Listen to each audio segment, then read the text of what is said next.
Shalom Bapak Ibu, jumpa lagi di hari yang baru ini. Mari kita hendak renungkan firman Tuhan, kita berdoa. Tuhan Yesus, kami bersyukur buat hari ini. Kembali kami akan merenungkan firman-Mu.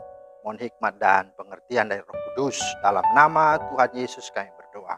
Amin. Bapak Ibu, firman Tuhan kita terambil dari 2 Korintus pasal 5 ayat 19. Sebab Allah mendamaikan dunia dengan dirinya oleh Kristus dengan tidak memperhitungkan pelanggaran mereka.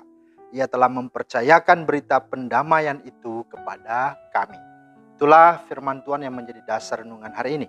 Tema kita adalah rawatlah dan bangunlah hubungan. Rawatlah dan bangunlah hubungan. Nah, saudara pernah mendengar ungkapan yang berkata jika seseorang mengirim SMS, WA, message begitu, menanyakan apa kabarmu, bagaimana keadaanmu, itu bukan karena mereka mau usil dengan hidupmu, tapi justru karena mereka hendak memperhatikanmu. Jika ada seseorang yang menelponmu, itu bukan juga karena dia tidak ada kerjaan, melainkan karena dia begitu mengkhawatirkanmu. Jika ada seorang mentraktir, ya, karena itu bukan karena dia orang yang mampu atau dia punya banyak uang, tapi justru karena dia ingin membangun hubungan yang dekat, yang akrab denganmu. Dan jika seseorang memberimu uang setelah engkau melakukan tugasmu, tanggung jawabmu, maka itu bukan berarti dia hendak membayarmu, tapi dia ingin menghargai karya dan dedikasimu. Dan jika seseorang masih bisa tersenyum walau kamu menghinanya dan mengejeknya, itu bukan karena dia tidak tersinggung atau merasa tidak disakiti, tetapi itu karena dia mau sungguh membuat hubunganmu tidak terputus dengannya. Sesungguhnya itulah ungkapan yang menunjukkan tentang sungguh hubungan itu sangat penting. Dan karena itu hubungan yang sangat fundamental itu haruslah kita jaga, haruslah kita rawat, bahkan haruslah kita bangun. Nah, setidaknya alasannya mengapa? Ada 3 hal. Yang pertama, bahwa karena kita ini manusia diciptakan dengan potensi sebagai makhluk yang berhubungan. Makhluk yang adalah makhluk yang bergantung satu dengan yang lain. Bahasanya sebagai homo socius atau socius, manusia sosial yang sangat bergantung satu dengan yang lain. Karena itu akan sakit, akan rapuh, dan akan bahaya alias terancam hidup manusia apabila hubungannya rapuh, hubungannya rusak. Ingat kisah tentang Kain dan Habel. Bagaimana akhirnya Kain membunuh adiknya sendiri. Kemudian bagaimana Yusuf dan saudara-saudaranya.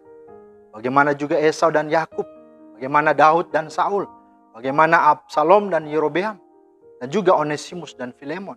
Itu contoh-contoh dari berbagai banyak hal, bahkan sampai sekarang ini.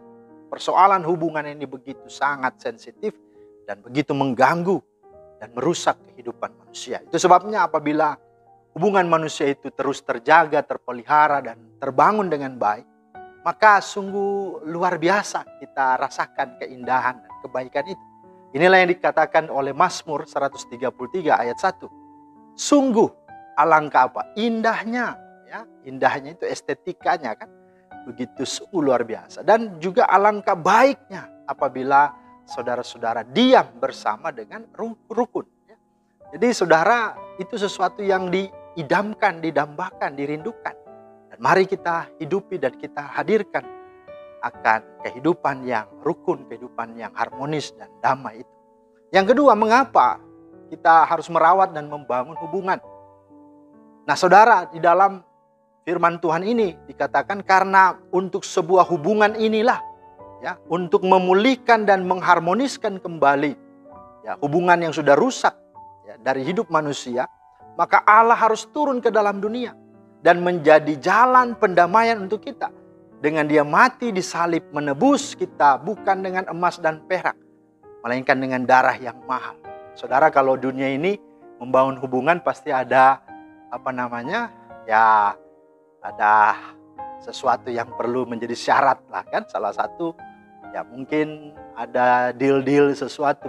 Tapi Di dalam firman Tuhan di sini tidak pakai emas dan perak, tapi apa? Darah yang mahal. Dia sendiri Allah yang datang ke dalam dunia untuk kita.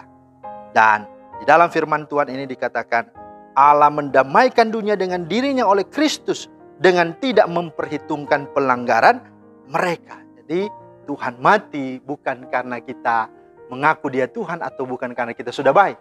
Justru ketika kita masih berdosa, dia mau mati. Supaya apa? Supaya terjadilah pendamaian itu.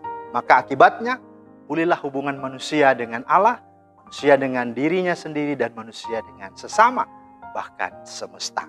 Nah, inilah sesungguhnya alasan mengapa kita harus merawat dan membangun hubungan. Dan yang terakhir, mengapa kita merawat dan membangun hubungan? Karena kata Tuhan, di dalam hubungan yang terawat dan terbangun itulah Tuhan memerintahkan berkat kehidupan untuk selama-lamanya. Bahasanya kitab Mazmur adalah karena ada kerukunan, maka di sana ada berkat Tuhan, bahkan berkat itu disebut dengan kehidupan untuk selama-lamanya.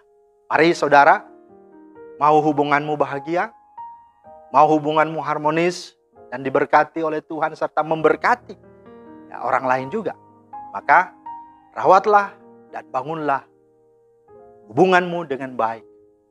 Baik itu dengan sesama, bahkan juga terlebih dengan Tuhan. Kiranya Tuhan memeteraikan firman-Nya dan memberkati kita semua. Amin.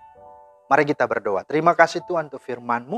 Meteraikan di hati kami supaya kami bisa hidupi bahwa hubungan yang mahal yang sudah Tuhan anugerahkan dengan darah-Mu yang kudus itu. Biarlah kami jaga, kami rawat sampai kekekalan.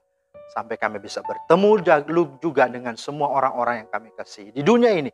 Juga ada di sorga kelak. Dalam nama Tuhan Yesus kami berdoa. Amin. Demikianlah firman Tuhan hari ini. Bapak Ibu, selamat beraktivitas panjang hari ini. Tuhan Yesus memberkati. Shalom.